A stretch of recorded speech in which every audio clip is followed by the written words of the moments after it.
Olá, meninas e meninos, cá estou eu. Hoje é minha aula sobre iluminismo, né? Eu falei sobre o Renascimento e o Autorrenascimento e a seguir veio o Iluminismo. Quer dizer, o Renascimento foi assim uma virada na arte, né? Foi o renascer da arte greco-romana. E o Iluminismo foi uma iluminação na cabeça dos homens, né? Que vão mudar muitas coisas que ocorriam na história, na vida, né? Então, o Iluminismo foi o movimento intelectual. Diferente do Renascimento, que foi um movimento de arte, né? Bom, o Iluminismo surgiu na Europa a partir do século XVIII. Defendia a liberdade política, econômica e religiosa de todos perante a lei. Era contra todos os privilégios da nobreza e do clero, que até então tinham. No antigo regime, os privilégios eram da nobreza e do clero. E um dos seus pontos principais, um dos principais pontos do iluminismo também era a valorização da razão em detrimento da fé, afirmando que a razão era o único meio para garantir o progresso da humanidade e era o único meio para se chegar à verdade. Mas, em detrimento da fé, então eles eram ateus? Não. Não se pode dizer que os iluministas eram ateus, porque acreditavam sim que o homem poderia chegar a Deus, eles acreditavam em Deus, mas por meio da razão, não da fé. Grandes pensadores com essas ideias após o século XVIII surgiram em diversas áreas do conhecimento. Todos eles tinham como objetivo acelerar o progresso da humanidade. Tá? Primeiro começou na França, quer dizer, se espalhou na França e depois para outros países, da Europa e fora da Europa. Mas, embora o iluminismo se espalhasse na França, se desenvolvesse na França, o pai do iluminismo é o inglês, que é conhecido como John Locke, tá? John Locke defendia a razão também, afirmando novamente que só se chegaria à verdade pela razão. E ele ainda tinha outra ideia. Ele dizia que a nossa mente é como, quando nasce, é como uma tábula rasa, em branco, como uma folha em branco, que seria preenchida ou marcada pelas impressões obtidas por meio das experiências. E essas experiências é que faria surgir o entendimento e a inteligência. Então, tinha que haver desenvolvimento das experiências para ser inteligente e entender as coisas. John Locke também defendia a liberdade dos cidadãos e condenou o absolutismo dos reis, aquele poder que eles só mandavam sem leis. Ele morreu com 72 anos em 1704, já era século XVIII. Voltaire foi outro grande iluminista, nascido na França em 1694. Ele acreditava, o Voltaire, e defendia a existência de um ser supremo, a causa de todas as coisas que existem, a origem de todas as leis naturais presentes no universo. Ele acreditava em Deus, em toda essa força, mas ele também acreditava que a existência de Deus, desse ser supremo, tá, não seria demonstrada pela fé ou revelação, mas sim pela razão. Mesma coisa. Voltaire também era contra o absolutismo dos reis e a favor da separação entre igreja e Estado, sendo um dos primeiros defensores do Estado laico. O que é laico? O que é o Estado laico? Vocês sabem, é não pertencer ou estar sujeito a nenhuma religião, ou não ser influenciado por ela, tá?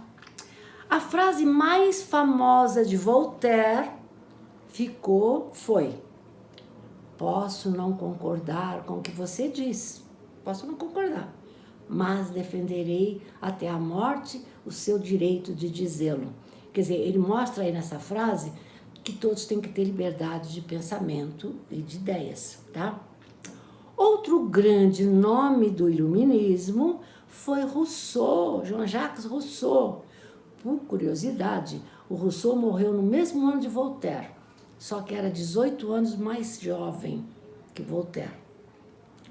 Para Rousseau, o homem nasce bom, a sociedade é que o corrompe. Diferentemente do que pensava o inglês Thomas Hobbes. Lembram dele? Lá do século XVII, ele dizia, o Thomas Hobbes, que o homem é o lobo do próprio homem, que o homem nasce mal, o homem é mau por natureza. Por isso, a ideia é completamente diferente dos iluministas. Esse Thomas Hobbes, ele defendia a existência de um Estado forte, por isso que era um grande defensor da monarquia. Isso Thomas Hobbes, aquele do século XVII, que falou, o homem é o lobo do próprio homem, o homem nasce mal, tá?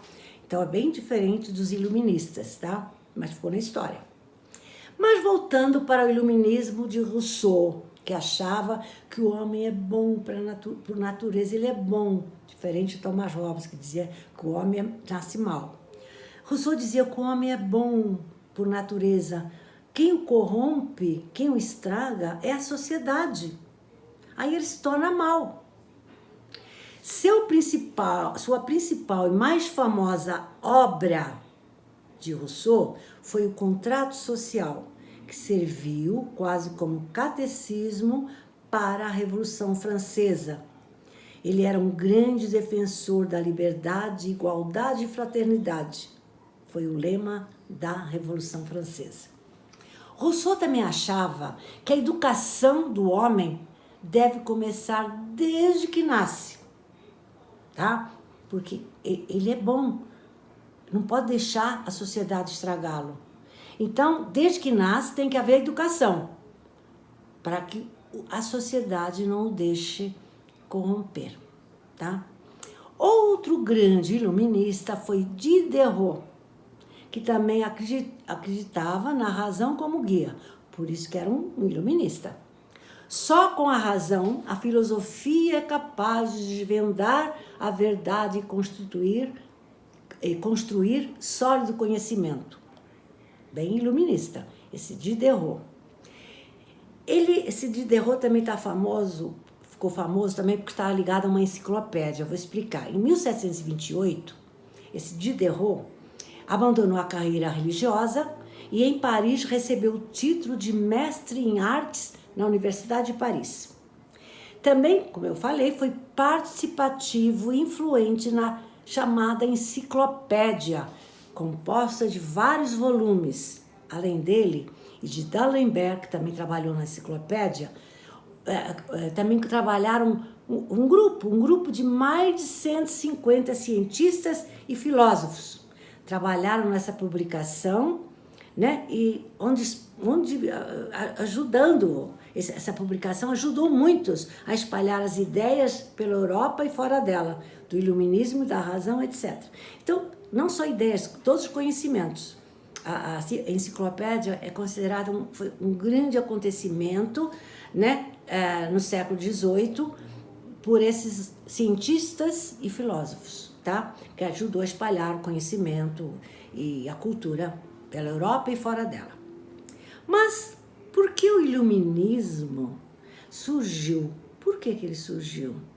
Surgiu como uma reação aos governos absolutistas e ao poder da Igreja Católica. E os primeiros a promover os valores iluministas foi, como foi dito, foi João Locke, o pai do iluminismo. Por isso considerado o pai do iluminismo, já falei. Porque ele começou a criticar a teoria, esse João Locke, o pai do iluminismo, ele começou criticando a teoria do direito divino de governar. Porque até então os reis governavam porque tinham o direito divino de governar. E ele criticou isso. Isso não tem lógica, tá? Então, ele dizia que a soberania deve pertencer ao povo, não ao rei. Enfim, o iluminismo foi um período de ruptura com a sociedade do antigo regime. Onde o rei tinha poder absoluto e a igreja também, tá? que mandava nas mentes e também era muito forte no período, né, do Antigo Regime. Então, o iluminismo ficou conhecido como, esse período, aliás, do Antigo Regime, ficou conhecido como Idade das Trevas, daí o nome iluminismo, iluminar as mentes. E a partir das ideias iluministas é que pensadores franceses divulgaram esse movimento pelo mundo, influenciando diretamente a Revolução Francesa. O iluminismo vai acabar quando ocorrer a Revolução Francesa, que foi para acabar com o absolutismo dos reis, tá? Mas qual foi a transformação da economia que também ocorreu no período?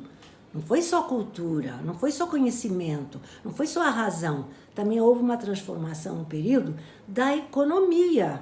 Qual foi essa transformação?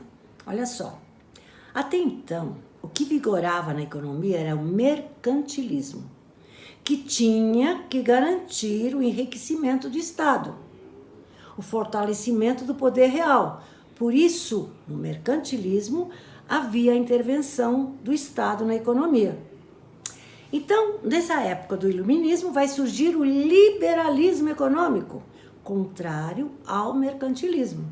O liberalismo buscava mais liberdade econômica e uma maior eficiência.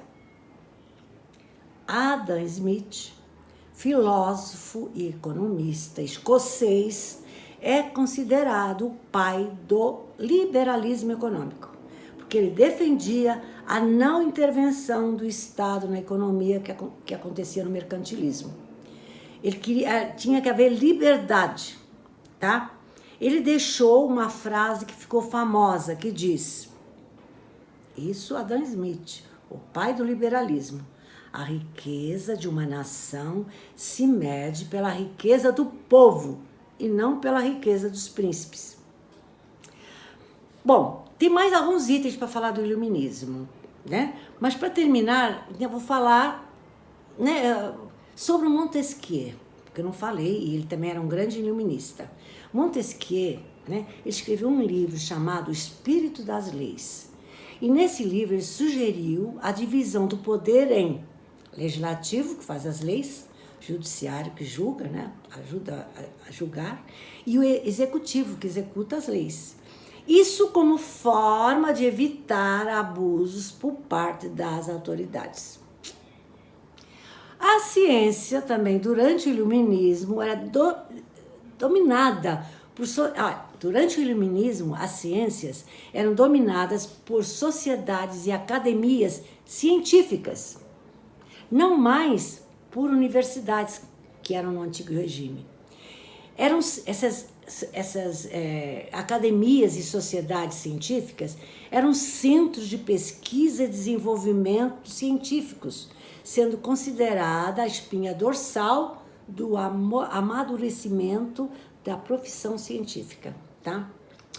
E também não posso deixar de falar, né, o que o iluminismo, né, influenciou, quais foram as mudanças que vieram depois de todas essas ideias iluministas. Ó, a independência das 13 colônias inglesas nos Estados Unidos, a Revolução Francesa, que eu já falei, a independência de países da América, e no Brasil também a Inconfidência Mineira também influenciou, sem Inconfidência Mineira, a reação, né, contra os juros que Portugal cobrava na região do ouro das minas. Vou ficar por aqui, tem mais coisa, que se eu achar algo mais importante na próxima aula eu falarei mais um pouco. Beijo!